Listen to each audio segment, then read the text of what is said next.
ओम सभी को सादर नमस्ते।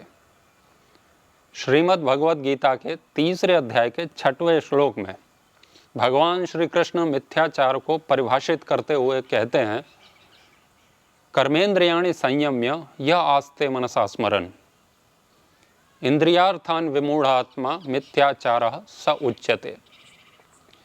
जो कर्मेंद्रियों को बलात् अपने नियंत्रण में ले लेता है, संयम कर लेता है, उन पर विषयों में प्रवृत्त होने से बलात् उन्हें रोकता है और रोक भी लेता है, परंतु उन्हीं विषयों का मन से चिंतन करता है, स्मरण करता रहता है, ऐसा व्यक्ति मूढ़ है, भ्रम में है। उसे लग रहा है कि उसने उसको रोक लिया है, अपने मन को नियंत्रित कर लिया है, परंतु ऐसा नहीं है। ऐसे व्यक्ति का जो आचार है वो मिथ्या आचार है, मिथ्याचारी कहलाता है ऐसा पुरुष जो कर्मेंद्रियों को तो रोक ले जबरदस्ती, लेकिन मन में उन्हीं विषयों का चिंतन करता रहता है। जैसे कोई कह रहा है कि मैं तो ब्रह्मचर्य का पालन कर रहा हूँ, तो वो अपने शरीर से किसी के साथ संबंध नहीं बना रहा है, तो उसने इंद्रियों को रोक रखा है जबरदस्ती, परंतु मन से वो किसी स्त्री या पुरुष का चिंतन करता है। कोई भी स्त्री पुरुष दिन रात उसी का चिंतन करता रहता है। ऐसे व्यक्ति का आचार है वो मिथ्या है। कोई वाणी को नियंत्रित रखता है, वो कहता है कि मैं मौन व्रत का पालन करूंगा, और वो अंदर से बाहर से वाणी को उसने जबरदस्ती रोक रखा है, बलात् रोक रखा है, लेकिन वो अंदर से बक बक बक बक बक बक करता ही रह रहा है। उसकी इच्छा हो रही है इससे बोलूँ इससे, लेकिन वो रोक रखा है, और मन में बातचीत सामने वाले को लेकर के उसके अंदर हो ही रही है, अंदर से तूफान आ रहा है। तो ऐसे व्यक्ति का मौन है वो मिथ्याचार है। वो ऐसे ही हाथ पैरों को, वो कहीं जा नहीं रहा है, वो कह रहा है ना मैं एक ही स्थान पर रहूँगा, है ना, क्षेत्र संन्यास लूँगा मैं। जैसे कुछ संत हैं वो वृंदावन से बाहर नहीं जाते, ऐसा क्षेत्र संन्यास लेते हैं। कई सारे सन्यासी हैं, वो शरीर से कहीं नहीं जा रहे हैं, अपनी इंद्रियों से कोई कर्म नहीं कर रहे हैं, पर मन से वो भ्रमण कर रहे हैं पूरे विश्व का। हाँ, वहाँ जाएँ तो कितना अच्छा है, यहाँ जाएँ तो कितना अच्छा है, एक बार वहाँ भी जाएंगे, अभी तक यहाँ है तो कोई बात नहीं, लेकिन फिर कभी जाएंगे, ये सब सोच रहे हैं। तो ऐसा जो आचार है मिथ्याचार है। अब इसमें एक बात कही जाती है, सामान्यतः लोक में ये आपको सुनने को मिलेगा, अरे बाहर से कोई चीज़ छोड़ भी दो ज़बरदस्ती, मन में तो वही चल रहा है, तो उससे हो भी क्या जाएगा, वो तो ढोंग है, पाखंड है। तो ऐसा नहीं है। किसी भी चीज़ की शुरुआत, प्रारंभ ऐसे ही होता है, धीरे धीरे पहले स्तर से होता है, फिर वो अंतिम स्तर तक जाता है। यदि आप ऐसा सोचें कि मन से ही कोई सारी चीज़ें रुक जाएंगी तभी हम क्रिया में उसे रोकेंगे, तो ऐसा कभी नहीं हो सकता। ये विचार बिल्कुल ऐसा ही है कि जब मैं तैरना सीख जाऊंगा तब समुद्र में कूदूंगा, तब मैं नदी में कूदूंगा, लेकिन जब तक हम उसमें नहीं कूदेंगे, वहाँ हाथ पैर नहीं मारेंगे, अभ्यास नहीं करेंगे, तब तक तैरना भी नहीं सीखेंगे। यह भी सत्य है। तो ऐसे ही हमें प्रारंभ में कर्मेंद्रियों को बलात् ही रोकना पड़ता है, और रोकना भी चाहिए, तभी हम उन विषयों से निवृत्त हो सकते हैं। उनमें फंसे ही रहेंगे तो फिर वैराग्य कैसे होगा। तो अभ्यास भी करना है। ठीक है, मिथ्याचारी हैं, अच्छी बात है कि हम इंद्रियों से भी उस कर्म को नहीं कर रहे हैं और मन से विचार से भी नहीं कर रहे हैं, ये सबसे अच्छी बात है। परंतु एक प्रक्रिया है, उसके तहत सबको गुजर जाना पड़ता है, सबकी यात्रा उसी प्रक्रिया के तहत होती है। तो जैसे अर्जुन भगवान श्री कृष्ण को कहते हैं कि चंचलम ही मनः कृष्ण प्रमाथि बलवत् दृढ़, 6वें अध्याय में कहते हैं। तो हे कृष्ण, ये मन बहुत चंचल है, इसका निग्रह करना अत्यंत जटिल है, वायु के समान दुष्कर है। तो भगवान श्री कृष्ण उसका उत्तर देते हैं, वे कहते हैं हाँ ये बात तो ठीक है, असंशय महाबाहो, वो ठीक है, इसमें कोई संशय नहीं है कि मन चंचल है, वो रुकता नहीं है, परंतु अभ्यासेन तो कौन्तेय वैराग्येण च गृह्यते। अभ्यास और वैराग्य से उसको नियंत्रित किया जा सकता है, मन चाहे कितना ही चलायमान क्यों न हो। तो दो चीज़ें आती हैं, अभ्यास और वैराग्य। दर्शन में भी महर्षि पतंजलि कहते हैं अभ्यास वैराग्याभ्याम तन निरोधः। अभ्यास और वैराग्य से ही उन सब सारी वृत्तियों का निरोध होता है। तो अभ्यास यही है कि हम किसी भी इंद्रिय के माध्यम से किसी भी विषय की ओर आकर्षित हो रहे हैं, तो हम अभ्यास करें आज से ही कि हम कम से कम इंद्रियों के द्वारा तो वो कर्म नहीं करेंगे, है ना। हम वहाँ जाते हैं जहाँ पर अच्छी अच्छी चीज़ें देखने को मिलती हैं और हम उससे आकर्षित हो जाते हैं, तो ठीक है, शरीर से तो हम वहाँ जाएंगे ही नहीं, इतना तो अभ्यास करना ही है ना। हम किसी स्त्री या पुरुष के संसर्ग में नहीं आएंगे, शरीर से नहीं आएंगे, यहीं से शुरुआत करें।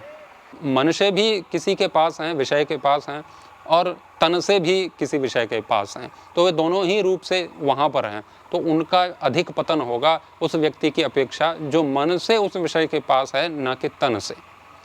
कम से कम वो तन से तो पाप नहीं कर रहा है, वो मन से ही कर रहा है, उसकी अपेक्षा वो सही है।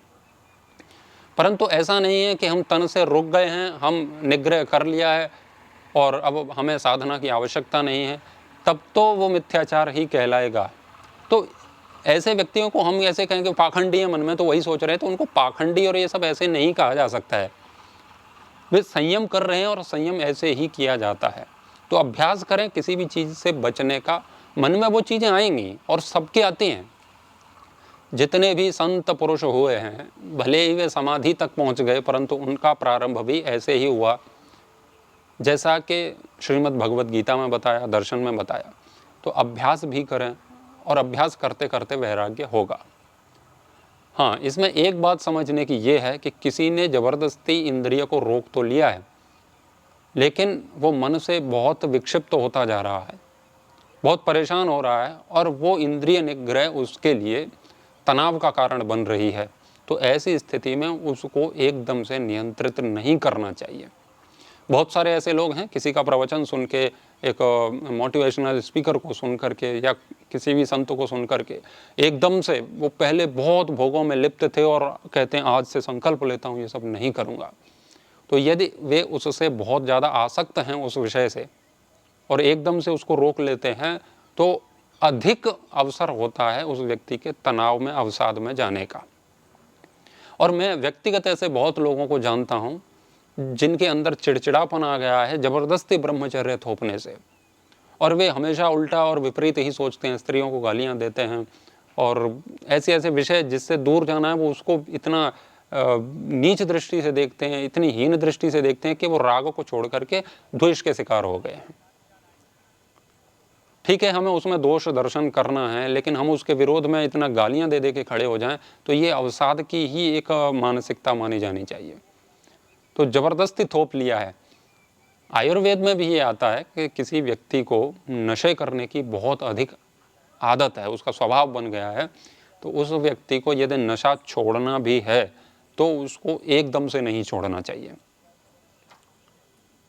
यदि उसने एकदम से नशा छोड़ा तो हो सकता है नशा छूट भी जाए, परंतु उसके दुष्प्रभाव उस पर बहुत हो सकते हैं। तो कई सारे आध्यात्मिक व्यक्तियों को देखेंगे, वो बहुत सारे उसमें कई सारे ऐसे भी हो जाते हैं जिनका स्वभाव चिड़चिड़ा हो जाता है और लगता है बाहर से कि वो अध्यात्म है और अंदर से उसको रोक रहे हैं। वे मात्र अभ्यास कर रहे हैं, अभ्यास से उसने रोका हुआ है, वैराग्य की ओर उनका बिल्कुल ध्यान नहीं है। वो तत्व का दर्शन नहीं करना चाहते हैं, उसके अंदर झांक करके नहीं देख रहे हैं कि वास्तव में इसको मैं क्यों रोक रहा हूँ, इसमें क्या हानियाँ हैं। तो मात्र शरीर को नहीं रोकना है, इंद्रियों को नहीं रोकना है, मन को रोकना है। यदि किसी व्यक्ति का मन संयमित है, मन ठीक है, तो वो किसी भी कारणवश ऐसे ही संयोग से किसी रेड लाइट एरिया से, वैश्यालय से गुजर जाता है, तो उसके मन में कोई ऐसी विकृति नहीं आएगी। तो तन उसका रेड लाइट एरिया से गुजरा ये महत्वपूर्ण नहीं है, मन उसका वहाँ से नहीं गुजरा ये महत्वपूर्ण है।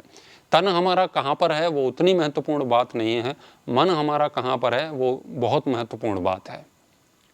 तन से हम धन में नहीं फंसे हुए हैं, लेकिन मन से फंसे हुए हैं, उनका चिंतन कर रहे हैं। रात को सपने आते हैं, पैसा ही पैसा दिखता है, विषय विषय दिखते हैं, और बाहर से लोगों को दिख रहा है ये बहुत त्यागी हैं और साधु पुरुष हैं, किसी से नहीं मिलते हैं। तो ये स्थिति ठीक नहीं है। प्रारंभिक स्थितियां ऐसी हो सकती हैं क्योंकि प्रारंभ यहीं से होगा, उसको रोकना होगा, परंतु जितना जल्दी हो सके ज्ञानपूर्वक उसको रोकें तो अच्छा है। बस ऐसे ही बलात् रोकेंगे तो उससे समस्या होंगी और उससे बहुत ज़्यादा उत्थान नहीं होगा। हाँ, ये है कि यदि आप शरीर से कोई कुकृत्य नहीं करते हैं, विषयों से संलिप्त नहीं होते हैं, तो आपको वो पाप नहीं लगेगा और उसमें दूसरे की हानि नहीं होगी। मन से कर रहे हैं तो मन से जो विकृति और मलिनता जो हमारे अंदर है वो हमें दिख रही है, तो उससे और जो विकृतियां आ रही हैं मन से, उसमें हमारी ही हानि होगी और हमारा पतन होगा। और ऐसे करके हम धीरे धीरे खाई में चलेते जाते हैं और हम सोचते रहते हैं। और इसमें एक बात और सोचने की है कि कोई व्यक्ति बस ऐसे सोच लिया कि मैंने तो इंद्रिय निग्रह कर लिया है, मैं तो अब कुछ करता ही नहीं हूँ ऐसा बाहर से, तो अब मैं तो महात्मा हो गया हूँ।